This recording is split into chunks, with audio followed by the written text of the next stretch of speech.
целиком поддерживал его, потому что видел в этом на самом деле возможность для того, чтобы серьезный рывок сделать вперед, потому что и сам этот бизнес и сопровождающее его, скажем, строительство, само строительство уже паровоз, который тащит за собой экономику, ну и все, что этому сопутствует, вы сами прекрасно понимаете.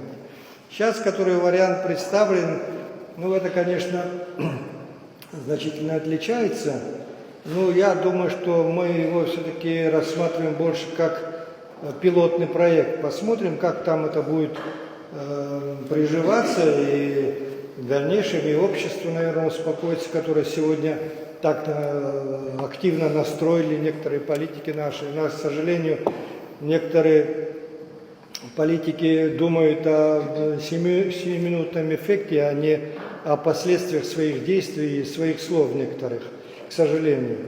Вот. И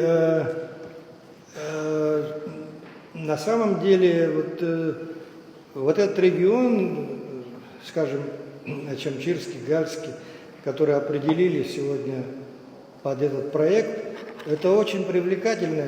Мы просто, если создадим хороший инвестиционный, привлекательный проект, люди просто не знают, какие возможности там. Я просто знаю эти регионы хорошо, там за рекой Галицга, Окум, там такие пляжи, там дюнные пляжи, такой в Абхазии вообще нету, там такие песчаные пляжи, которых в Гаграх нету в Пицунде.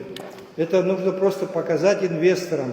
Наша проблема, что мы не можем привлекать. Я слышу, кстати говоря, от некоторых политиков наших, что нам не нужны инвестиции. Это вообще я не понимаю, как может человек, который более-менее ориентируется в политической жизни, такие заявления делать. На самом деле это открыто говорится. Ни одна страна, даже с мощными экономиками, не может обойтись без инвестиций, привлекать стараются инвесторов. Так что там есть на самом деле возможность, посмотрим, как там это будет получаться. А так у нас получается, что для того, чтобы вот помешать, испортить отношения нынешних властей с Россией, вот стараются палки в колеса ставить. Но это значит, что вместе с ребенком вместе с водой выплеснуть ребенка из корыта, как говорится. То есть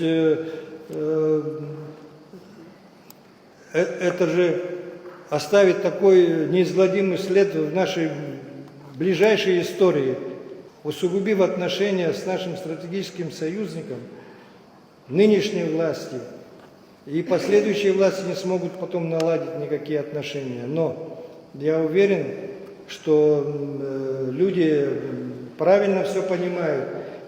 И сегодня, если кто-то выступает против вот этих проектов, которые сегодня вот в парламенте лежат, это те люди, которых вот просто специально заводят и агитируют против этого. Нам нужно разъяснять людям, те опасения, которые существуют, они как раз-таки в этих законах, они предусмотрены. Уже здесь Беслан Федорович говорил о том, что на самом деле вот эти страхи, о том, что люди могут здесь получать гражданство через это как раз-таки сегодня такая ситуация, что эти апарт-отели существуют. Они существуют не один год. Обойти все эти препятствия закона очень легко можно. Поэтому закон предусматривал, как это все в законное русло ввести так, чтобы была польза экономическая государству и обществу. Поэтому я это сейчас не столько для депутатов говорю, я уверен, что здесь все сидящие это все прекрасно понимают. Надо это людям нашим объяснять, которые просто элементарно не знают даже, что они, думаете, они читали, что ли, этот законопроект, никто его не читал, просто слышат, что это какая-то опасность. И я не слышал ни одного аргумента против. Нормального аргумента, аргументировать, чтобы свою позицию, никто из этих людей не может. Единственное, вот, которое я слышал, это вот то, что это повлияет на демографию. Как раз этот законопроект, он предусматривает, чтобы этого не произошло. Там прямо записано, что не могут получать гражданство люди, которые приобретают жилье. Таким образом, я думаю, что надо делать все-таки какие-то решительные шаги, а не идти на поводу конъюнктуры какой-то временной политической. Спасибо за внимание.